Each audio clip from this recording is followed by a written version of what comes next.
Guys বাজার থেকে মাছ নিয়ে আসছে। তো এগুলো কি মাছ কেউ বলতে পারেন কি এগুলো কি মাছ? দেখেন তো এগুলো কি মাছ, কেউ চিনেন কিনা? যদিও মাছের সাইজটা একটু ছোট, কিন্তু তারপরেও আপনাদের সাথে যেহেতু সবকিছু শেয়ার করি তাই শেয়ার করলাম। দেখি কে বলতে পারেন এগুলো কি মাছ। বাজার আনছে, এই যে ফলি মাছ আনছে, সাইজটা একটু ছোট। তারপরে হচ্ছে খাসির একটা কলিজা আনছে, একটু শব্দ হচ্ছে দুঃখিত।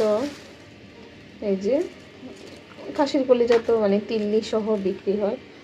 তো এই যে আনছে, এটা কত বড় গলার রক দেখেন।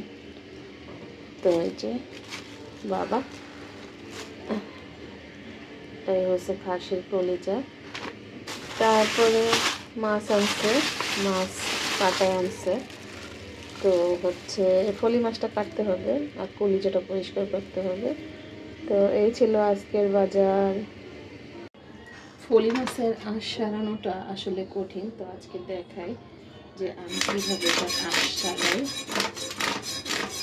তো পুরো ঘর কিন্তু একদম ভিজে ভিজে যায় এই মাছের আঁশ সারতে গেলে।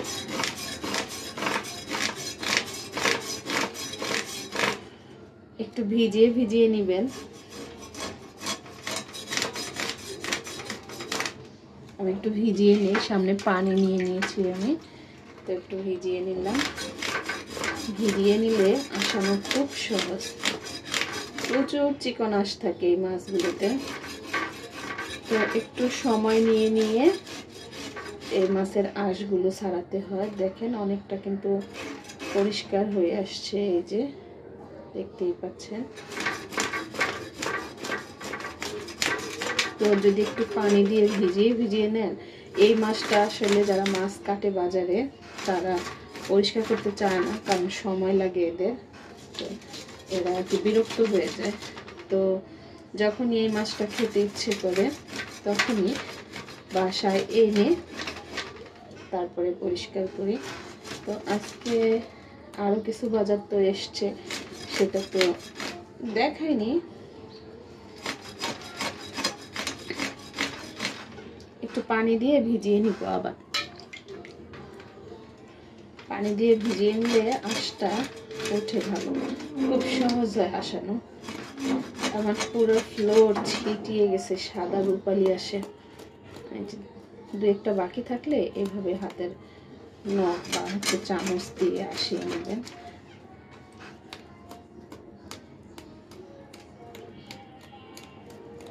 দেখে নিশ্চয়ই বুঝতে পারছেন যে আঁশটা যে উঠছে।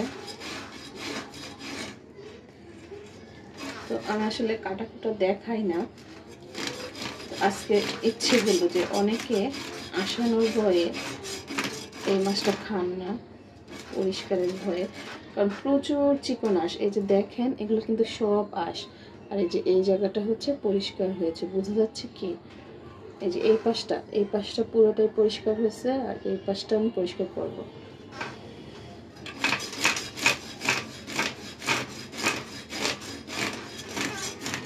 এই মাছটা একটু তাজা কিনতে চেষ্টা করবেন, কারণ ফলি মাছ যদি, আমাদের ওখানে ফলি মাছই বলে, তো এই মাছটা যদি তাজা না হয় তাহলে কিন্তু আসানো যায় না, আর একটু ভিজাতে হবে। তো পানি দিয়ে নিলাম, পানি দিয়ে নিলে খুব সহজ। আজকে 2টা মাছ আনছে, আমার হাজব্যান্ড বাজারে যেতে যেতে নাকি ফলি মাছ শেষ হয়ে গেছে। তো ফলি মাছের কোফতা তো আমরা সবাই খাই, তো কোফতার জন্য আরেকটু বড় মাছ প্রয়োজন। এটা হচ্ছে টমেটো দিয়ে ভুনা খেতে খুব ভালো হবে।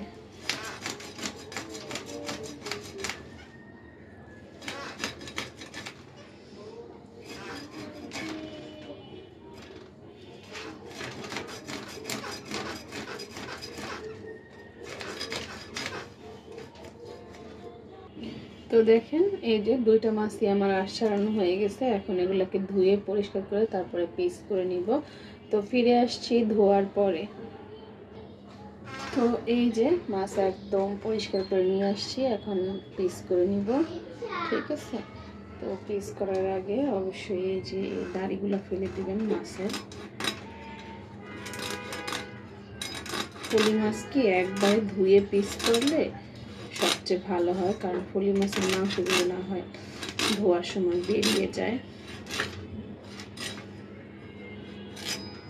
তো এই যে এগুলো সব ফেলে দিলাম। এখন হচ্ছে আমি পিস করে নেব। ফলি মাছের মাথাটা আসলে মানে অত বড় করে কাটার কিছু নেই, ফলি মাছের মাথায় আসলে কিচ্ছু থাকে না কাটা ছাড়া। তো এখন এই যে আমি পিস করে নিচ্ছি, আমি আমার সাইজ অনুযায়ী পিস করছি। তো মাছের পিস করার সহজ টেকনিক হচ্ছে যে বুড়ো আঙুলটা মাপে করবেন।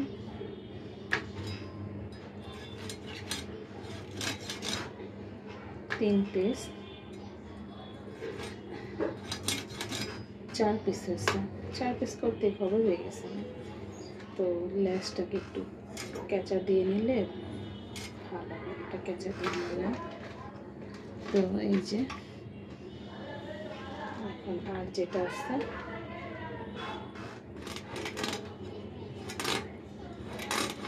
অত কঠিন কিছু না আসলে মাছ কাটা, আপনার হচ্ছে টেকনিক অবলম্বন করলেই হয়। বাইরে থেকে নয়েজ আসতেছে, আসলে রোডের পাশে বাসা হইলে সমস্যা। এই যে এগুলো কিন্তু ফেলে দিতে হয়, ঠিক আছে? তো বরাবরের মতো প্রথমে মাথাটা কেটে নেব।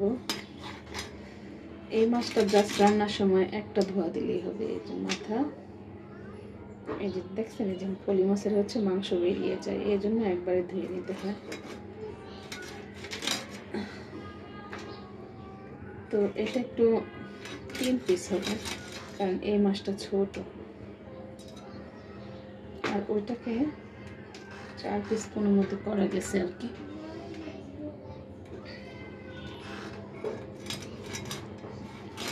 তিন পিস করতে গিয়ে লেজটা দেখেন ছোট হয়ে গেছে। তো যাই হোক, কেটে নিলাম। তো আমাদের তো 2 জনের ফ্যামিলি হয়ে যাবে। তো এই যে ফলি মাছ, এখানে 2টা মাছ মনে হয় 300 টাকা দিয়ে আনছে। এই হচ্ছে অবস্থা। তো আমার মাছ কাটা কেমন লাগলো অবশ্যই কিন্তু জানাবেন। মাছগুলো কাটার পরে আমি হচ্ছে যে খাসির কলিজা এনেছিল, কলিজার অংশটা আগেই কেটে নিয়েছিলাম। এখন এটা তিল্লি না ফ্যাপসা, সেই অংশটা কেটে নিব খুব ভালো করে।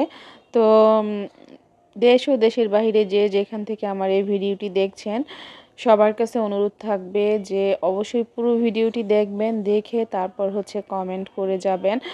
আর খাসির তিল্লি, ফ্যাপসা বা কলিজা পরিষ্কারের সময় অবশ্যই গরম পানিতে ভিজিয়ে নেবেন, ফুটন্ত গরম পানিতে। তারপর এই যে উপরে যে পাতলা একটা আবরণ থাকে, সেই আবরণটা ফেলে দিবেন। আমিও ফেলে দিতেছি। তো আমি সাধারণত তেমন একটা কাটাকুটি দেখাই না, আজকে আপনাদেরকে দেখালাম। তো এই তিল্লি কলিজা পরিষ্কার করার পরে তারপর আজকে হচ্ছে রান্না করব এই খাসির কলিজা তিল্লিগুলোই, আর মাছগুলো রেখে দিব। তো আসলে হচ্ছে যেদিন বাজার আনে সেদিন আসলে কাজের প্যারা বেশি থাকে, তো আমি ভালোভাবে ভিডিও করতে পারি না। সেই দিন দেখা যায় যে মানে ভিডিও করতে গেলে, ডেইলি ভ্লগ ভিডিও করতে গেলে ভিডিও অনেক বড় হয়ে যায়।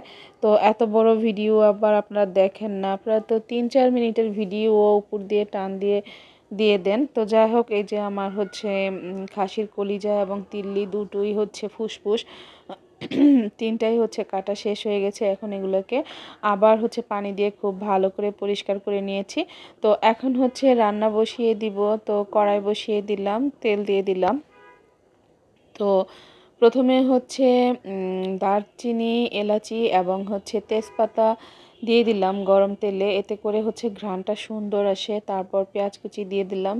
যেহেতু ভুনা ভুনা করব, ভাজা ভাজা ভুনা, তাই হচ্ছে একটু দুঃখিত, পেঁয়াজের পরিমাণটা বেশি দিব। তো পেঁয়াজ নরম হওয়া পর্যন্ত অপেক্ষা করব। নরম হয়ে গেলে এখানে আদা ও রসুন বাটা দিয়ে দিব। তো আপনারা সকলেই জানেন, যারা আমার নিয়মিত ভিডিও দেখেন, যে আমি সব তরকারিতে আদা রসুন বাটা খাই। তো দিয়ে দিলাম। এখন হচ্ছে এখানে সামান্য পানি দিয়ে দিব, যাতে মশলাটা সুন্দরভাবে কষানো হয়। তো এখানে হলুদ মরিচ গুঁড়া দিয়ে দিয়েছিলাম, যেটা হচ্ছে স্কিপ হয়ে গিয়েছে। তারপর লবণ দিয়ে দিলাম। এখন মশলাটা খুব সুন্দর করে কষিয়ে নিব। অলরেডি উপর থেকে দেখেন তেল চলে আসছে, আর এটাই হচ্ছে মশলা কষানোর সঠিক নিয়ম, যে মশলাটা যখন কষানো হবে উপর থেকে তেল চলে আসবে। তো আমি যে কলিজা ফুসফুস তিল্লিগুলো ধুয়ে রেখেছিলাম সেটা দিয়ে দিলাম। এখন অনেকক্ষণ এটাকে কষিয়ে নিব, মাঝখানে একটা ঢাকনা দিয়ে দিব। তো আপনারা কে কে এভাবে রান্না করেন? আর কলিজা তিল্লি ফুসফুস এগুলো কিন্তু রান্না করতে বেশি সময় নিতে হয় না, দেখা যায় যে অনেক বেশি সময় ধরে রান্না করলে এগুলো রাবারের মতো শক্ত হয়ে যায়। তো একটা ঢাকনা দিয়ে দিলাম। তো ঢাকনাটা খুলে আবার একটু নেড়ে চেড়ে দিব। তো আজকে শুধু একটা রান্নাই দেখাবো, কারণ হচ্ছে সময় স্বল্পতা, ঘরের অন্যান্য কাজও রয়েছে। তো দেখা যায় যে বাজার যেদিন আনে সেদিন হচ্ছে সব এলোমেলো লাগে আমার কাছে, শান্তিমতো ভিডিও করতে পারি না। আর হচ্ছে আমার যেহেতু একটা ছোট বাবু আছে, সকলে জানেন যারা আমার ভিডিও দেখেন, যারা আমার সাবস্ক্রাইবার আছেন, তো ওকে নিয়ে আসলে আমি ওইভাবে ভিডিও মেক করতে পারি না, দেখা যায় যে এডিটিংটাও সুন্দরভাবে করতে পারি না। দুঃখিত, আমার বাসায় একজন আসছে, কলিং বেল দিছিল, যে কারণে একটু ভয়েসটা ডিস্ট্র্যাক্ট হয়ে গেছিলাম আমি।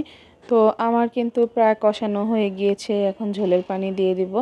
ঝোলের পানি দিয়ে এটাকে একদম ঝোল শুকানো পর্যন্ত আমি অপেক্ষা করব। তারপরে হচ্ছে ফিরে আসব, তখন হচ্ছে জাস্ট হচ্ছে গরম মশলার গুঁড়া আর হচ্ছে শাক বাটা দিয়ে নামিয়ে নিব। তো দেখেন কষানোটা কিন্তু খুব সুন্দর হয়েছে। এইগুলা তরকারি, কলিজা বলেন মাংস বলেন, যত কষাবেন খেতে তত মজা লাগবে। তো ঝোল দিয়ে দিলাম। এখন চারপাশ থেকে মশলাগুলো নামিয়ে নিব। মশলাগুলো নামিয়ে তারপর হচ্ছে একটা ঢাকনা দিয়ে দিব। তো আমি কিন্তু ভিডিওটি কোনো কাটছাট করিনি, কারণ হচ্ছে সময় স্বল্পতা। ভিডিও যদি স্টার্ট করি তারপর হচ্ছে ভালো করে এডিট করতে যাই, দেখা যায় যে অনেক সময় লেগে যায়। তো অত সময়টা আসলে হাতে নেই, গতকালকে ভিডিও দিতে পারিনি। তো এই জন্য আজকে হচ্ছে ভিডিওটাই দিয়ে দিলাম, জাস্ট ভয়েসটা অ্যাড করে দিলাম। তো এখন হচ্ছে দিয়ে দিলাম শাক বাটা আর হচ্ছে গরম মশলার গুঁড়া দিয়ে দিব, দিয়ে একদম ঝোলটা শুকিয়ে নিব। কলিজা তিল্লি এগুলাতে হচ্ছে ঝোল কিন্তু ভালো লাগে না, সেটা আমরা সকলেই জানি। তো গরম মশলার গুঁড়া দিয়ে দিলাম। এখানে হচ্ছে দারচিনি, এলাচি আর হচ্ছে লং, গোলমরিচ আছে, আমি একসাথে ব্লাইন্ডারে গুঁড়া করে নেই, পট ভর্তি করে রেখে দেই, যখন প্রয়োজন হয় তখন দিয়ে নেই। তো আমার এই ভিডিওটি আপনাদের কাছে কেমন লাগলো? যদি ভিডিওর কোনো একটা অংশ ভালো লেগে যায় তাহলে অবশ্যই একটা লাইক, কমেন্ট এবং শেয়ার করে দিবেন। তো ঝোল শুকিয়ে আসছে, আর যারা হচ্ছে আমার চ্যানেলটি এখনও সাবস্ক্রাইব করেননি, চ্যানেলটি সাবস্ক্রাইব করে দিয়ে পাশে থাকা বেল আইকনটি চেপে দিবেন, তাহলে আমি ভিডিও আপলোড দেওয়ার সাথে সাথে আপনাদের কাছে নোটিফিকেশন চলে যাবে এবং আপনারা দেখে নিতে পারবেন। তো দেখেন, আমার তো মনে হচ্ছে এখনই চালের রুটি দিয়ে খেয়ে নেই। এই কলিজা ভুনা কিন্তু চালের রুটি দিয়ে খুব খুব মজা লাগে, আবার গরম ভাতের সাথে খিচুড়ির সাথেও মজা লাগে। তো আমি একটু দেখে নিলাম সিদ্ধ বা লবণ ঠিকঠাক মতো হয়েছে কিনা। আমার একটা অভ্যাস এটা, যে আমি উপর থেকে এক পিস খেয়ে নেই সবসময়। এরকম অভ্যাস আরও কারো আছে কিনা সেটাও কমেন্টের মাধ্যমে জানাতে পারেন। তো আজকের ভিডিও এখানেই শেষ করব। সকলে ভালো থাকবেন, সুস্থ থাকবেন। আসসালামু আলাইকুম।